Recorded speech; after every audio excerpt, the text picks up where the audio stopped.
사무엘상 21장 11절에서부터 23절입니다. 사무엘상 21장 11절에서 23절.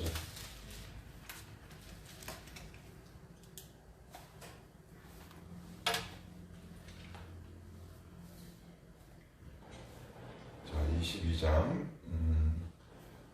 11절부터 23절까지 말씀을 보겠습니다. 왕이 사람을 보내어 아이드의 아들 제사장 아히멜렉과 그의 아버지의 온 집 곧 노베에 있는 제사장들을 부르매 그들이 다 왕께 이른지라. 사울이 이르되 너 아히드의 아들아 들으라. 대답하되 내 주여 내가 여기 있나이다. 사울이 그에게 이르되 내가 어찌하여 이 세 아들과 공모하여 나를 대적하여 그에게 떡과 칼을 주고 그를 위하여 하나님께 물어서 그에게 오늘이라도 매복하였다가 나를 치게 하려 하였느냐 하니, 아히멜렉이 왕에게 대답하여 이르되 왕의 모든 신하 중에 다윗같이 충실한 자가 누구인지요? 그는 왕의 사위도 되고 왕의 호위 대장도 되고 왕실에서 존귀한 자가 아니니까. 내가 그를 위하여 하나님께 물은 것이 오늘이 처음이니까 결단코 아니니이다. 원하건대 왕은 종과 종의 아비의 온 집에 아무것도 돌리지 마옵소서. 왕의 종은 이 모든 크고 작은 일에 관하여 아는 것이 없나이다 하니라. 왕이 이르되 아히멜렉아 내가 반드시 죽을 것이요 너와 내 아비의 온 집도 그러하리라 하고, 왕이 좌우의 호위병에게 이르되 돌아가서 여호와의 제사장들을 죽이라. 그들도 다윗과 합력하였고 또 그들이 다윗이 도망한 것을 알고도 내게 알리지 아니하였음이니라.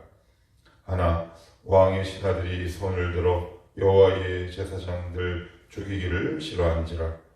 왕이 도에게 이르되 너는 돌아가서 제사장들을 죽이라 하매 에돔 사람 도액이 돌아가서 제사장들을 쳐서 그 날에 세마포 에봇 입은 자 85명을 죽였고, 제사장들의 성읍 노베 남녀와 아이들과 젖 먹는 자들과 소와 나귀와 양을 칼로 쳤더라.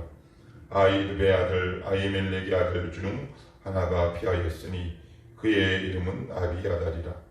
그가 도망하여 다윗에게로 가서 사울이 여호와의 제사장들을 죽인 일을 다윗에게 알리매 다윗이 아비아달에게 이르되 그날에 에돔 사람 도액이 거기 있기로 그가 반드시 사울에게 말할 줄 내가 알았노라. 내 아버지 집에 모든 사람 죽은 것이 나의 탓이로다. 두려워하지 말고 내게 있으라. 내 생명을 찾는 자가 내 생명도 찾는 자니 내가 나와 함께 있으면 안전하리라 하니라. 아멘. 한 나라의 지도자가 잘못 세워졌을 때 그 국민이 입어야 할 피해가 얼마나 크고 비참하고 잔혹한지 사울의 경우를 통해서 여실히 증명해주고 있습니다. 이제 본격적인 도피 생활을 떠난 이제 다윗이 우리가 어제 살펴봤던 것처럼 높 땅에 있는 아히멜렉을 찾아가서 워낙 시작기가 큰 나머지 진설병이에요. 이제 이 떡은 12개인데 각 지파를 상징하는 떡입니다. 그건 제사장들만 먹게 되어 있어요, 원래는. 그런데 복음서 마태, 마가에 보시면 예수님이 밀밭 사이로 지나갈 때 제자들이 밀을 까불러서 먹습니다. 그것을 바리새인과 서기관들이 뭐라 그러니까 예수님이 이 예화를 들어요. 다윗이 그 진설병, 제사장들만 먹을 수 있는 그 떡을 다윗이 먹은 거 모르느냐. 그런데 우리 주님은 어떤 책망도 하지 않으셨다. 그런데 이 밀가루고 르 요거 먹는 게 뭔 크게 됐으냐 그러면서 안식일 논쟁이 이제 일어나게 되죠. 이제 그 사건과 이제 연결해서 보시면 되는데, 그 소식을 들은 이제 사울이 이제 높 땅으로 불이 나게 달려옵니다. 벌써 이 사건을 모르는 분들도 뭔가 느낌이 좀 쎄하고 불길합니다.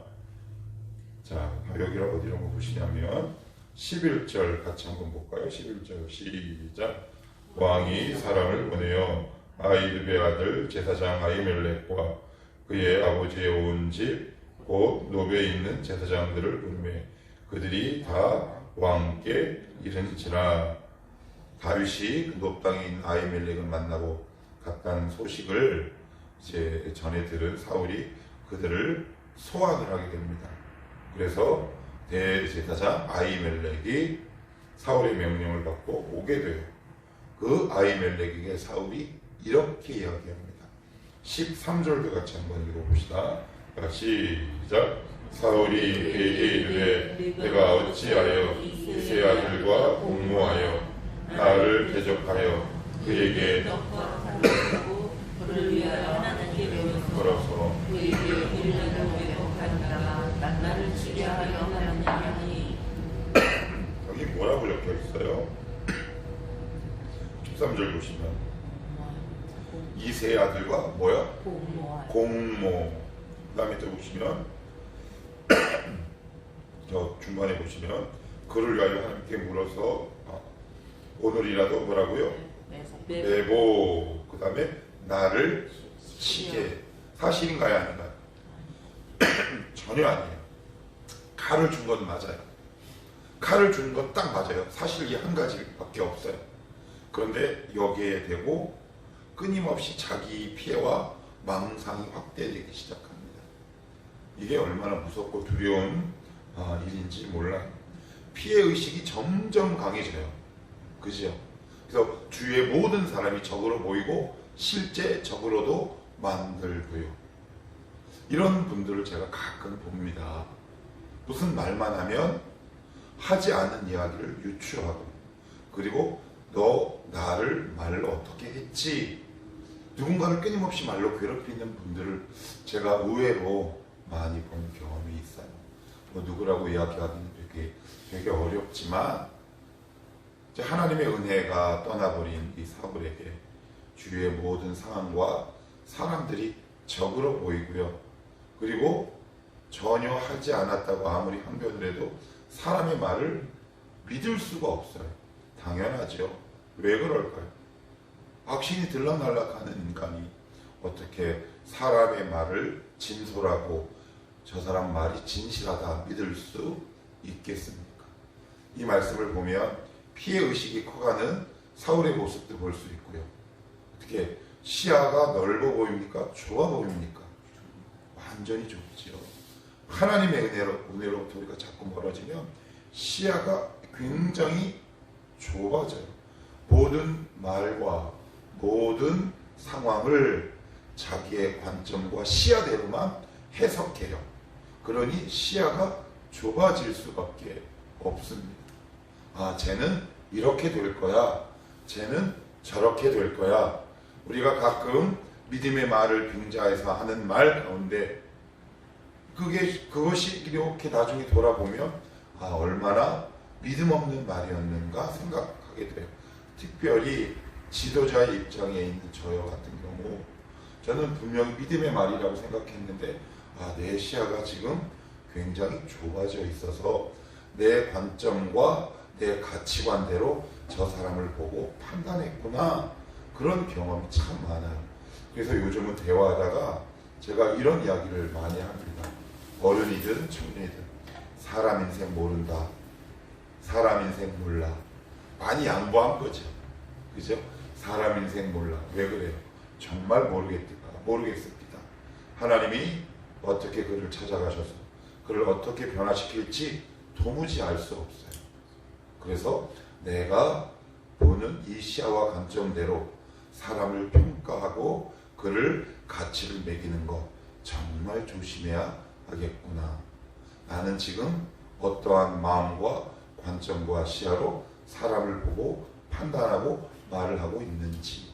그리고 더 나아가 보면 지금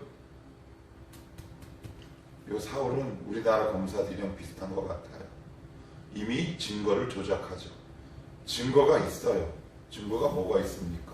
자기가 하는 말이 증거지요. 그죠?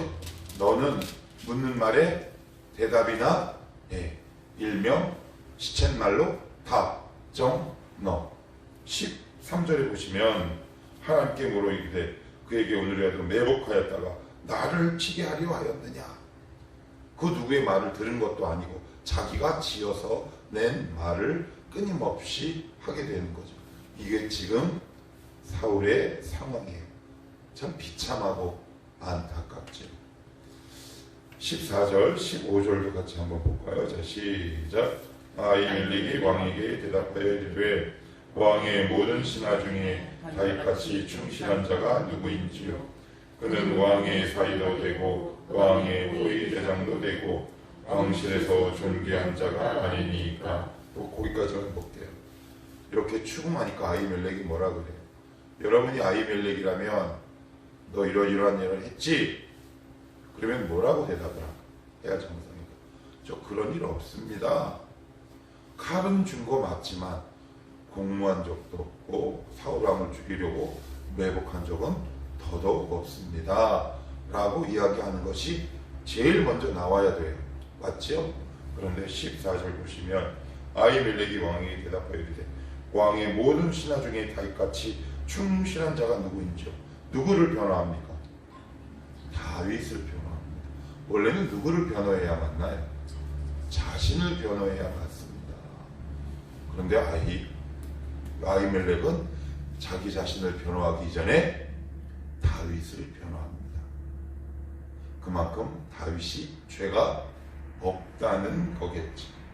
수많은 사람 가운데 다윗은 정말 정직한 사람이었다는 얘기죠. 어제 말씀을 이렇게 원고를 준비하고 말씀을 준비하는데 제 원고에 이렇게 한번 적어봤어요. 내가 억울하고 누명에 빠질 때 나를 변호해 줄 사람이 내 주위에는 얼마나 될까? 이런 생각이 한번 들었어요. 누가 나를 변호해 줄까? 아닙니다. 이 목사는 그런 행동을 할 사람이 아닙니다. 이렇게 나를 변호해 줄 사람이 누가 있을까? 그러면 여러분들은 여러분 주위에 여러분을 변호해 줄 사람이 몇 명이나 있습니까?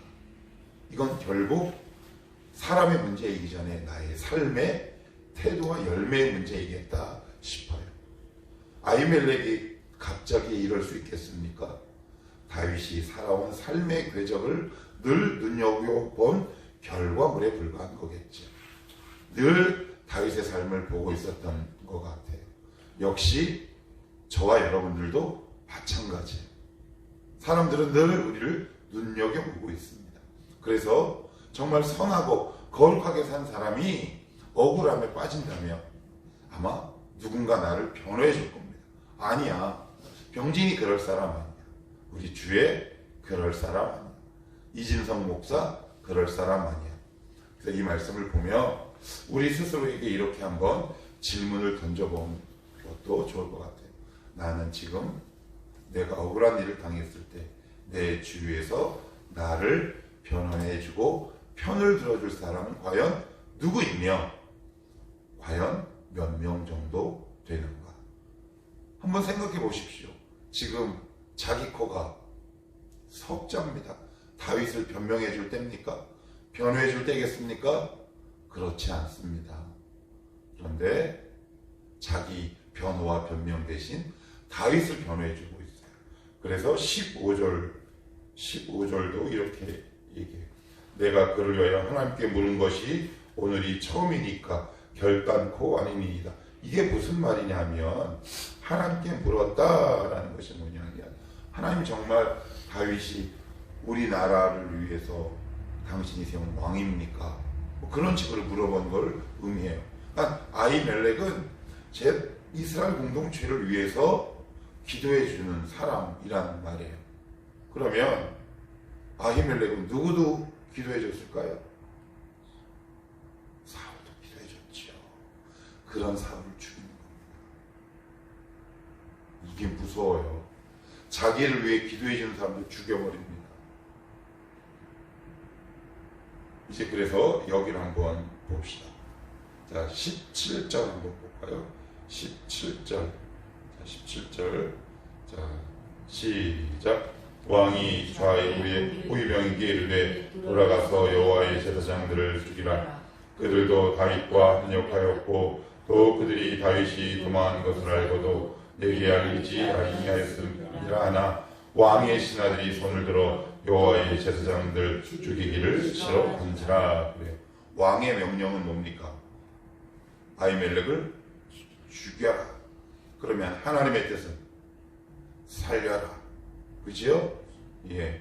그러니까 여기 왕의 신하들이 죽이지 않는 것은 이들이 하나님이 세운 하나님의 제사장이라는 걸 알았다는 거죠. 그러니까 다른 말은 무슨 말이에요? 하나님의 명령이라는 말이에요. 대제사장들과 그 제사장들을 지키고 보호하는 것이 너희들의 사명이다. 사울의 명령은요, 죽여라. 하나님의 명령은요, 죽이지 마라. 지금 우리에게도 이 말씀이 적용돼요. 여러분 현장에 나가시면 점장, 사장, 상사가 불이한 명령을 우리에게 요구할 때 있어요. 이거 하십시오. 그런데 말씀을 보니까 아닌 거야. 이건 불의해. 뇌물을 바쳐라. 그런데 뇌물은 이 판사의 판단을 굳게 한다라는 말씀이 있다는 거예요. 그러니까 지금도 우리 크리스찬들이 바르게 살면 순교자적 삶을 살아갈 수밖에 없어요. 먼 시대에 있는 이야기가 아니라 지금도 우리는 이 시대의 사울의 명령과 하나님의 명령을 선택해야 하는 위치와 입장에 살 수밖에 없는 거죠. 끊임없이 고민해야 돼요. 그런데 우리가 말씀에 붙들림 바 되지 않으면 도액처럼 어떻게 돼요? 사울의 말을 듣는다는 말이죠. 그래서 칼빈은 이 도액을 이렇게 평가해요. 도액이 누구냐면 아히멜렉을 죽인 에돔 사람이잖아요. 성경에서 가장 악한 인물로 이 도액을 평가합니다. 가장 악한 인물이다. 하나님을 도발하고 대적했던 자다. 이렇게 얘기를 하고요. 우리 18절도 한번 읽어볼까요? 자, 18절입니다. 자, 시작. 왕이 도액에게 이르되 너는 돌아가서 제사장들을 죽이라. 19절도요. 시작. 제사장들의 성읍 노베의 남녀와 아이들과 젖 먹는 자들과 소와 나귀와 양을 칼로 쳤더라. 이거 어디서 많이 본 거 아니에요? 어디서 많이 본 거예요, 이거. 이런 명령은 언제 하시나요, 하나님이? 아말렉 족속을 죽일 때 이렇게. 우리 사무엘상 15장 한번 찾아봅시다. 15장 9절. 사무엘상 15장 9절입니다.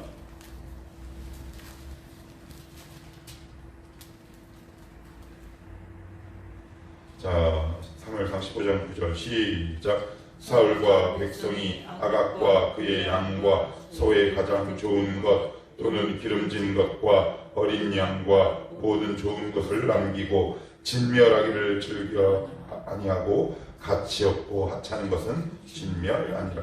요 아각 왕, 아말렉 왕이라는 말이에요. 이게 무슨 말이에요? 죽이라는 아말렉 족속은 살리고 보호하고 지켜야 될 자국민은 학살하고 진멸해버립니다. 바뀌었죠. 하나님이 시키는 거는 죽으라고 하네요. 하나님이 하지 말라는 것은 목숨 걸고 하는 겁니다. 이게 망하는 비결이더라고요.